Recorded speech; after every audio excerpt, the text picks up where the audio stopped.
अखेर 33 जागांची मागणी करणाऱ्या शिवसेना उद्धव ठाकरे गटाची काँग्रेसनं 12 जागांवर बोळवण केली आहे। शिवसेनेचे संपर्क प्रमुख अरुण दुधवडकर आणि काँग्रेसचे आमदार सतेज पाटील यांनी पत्रकार परिषद घेऊन आज माहिती दिली।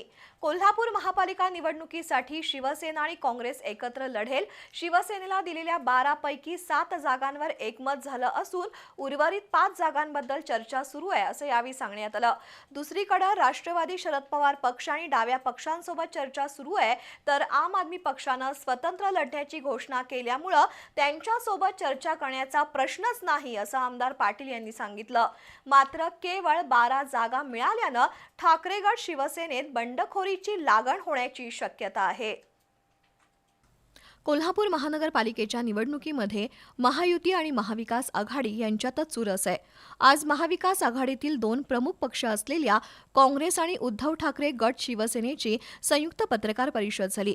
शिवसेनेचे संपर्क प्रमुख अरुण दुधवडकर, उपनेते संजय पवार, सहसंपर्क प्रमुख विजय देवणे, जिल्हा प्रमुख रविकिरण इंगवले, शहराध्यक्ष सुनील मोदी, काँग्रेसचे आमदार सतेज पाटील, जयंत असगावकर, शहराध्यक्ष सचिन चव्हाण, सूर्यकांत पाटील बुद्धिहाळकर, राजू लाटकर यावेळी उपस्थित होते। महापालिका निवडणूक काँग्रेस आणि ठाकरे गट शिवसेना एकत्र लढवणार असून इंडिया आघाडी म्हणूनच निवडणुकीला सामोरं जाणार असल्याची घोषणा आमदार सतेज पाटील यांनी केली। शिवसेनेला एकूण 12 जागा दिल्या जातील, त्यापैकी 7 जागांवर एकमत झालंय तर 5 जागांवर चर्चा सुरू आहे असं आमदार सतेज पाटील यांनी सांगितलं। शिवसेनेनं सुरुवातीला 33 जागांचा प्रस्ताव दिला होता। शिवसेनेचे जिल्हाध्यक्ष रविकिरण इंगवले यांनी पत्रकार परिषद घेऊन काँग्रेसच्या खासदारांवर आणि अन्य काही नेत्यांवर टोलेबाजी करत 33 जागांवर दावा केला होता, पण आता शिवसेनेला केवळ 12 जागांवर समाधान मानावं लागणार आहे। दुसरीकडे शिवसेनेनं महापालिकेतील एका स्वीकृत नगरसेवक पदाची मागणी केली आहे, पण त्याबाबतही अजून कोणताही निर्णय झालेला नाही।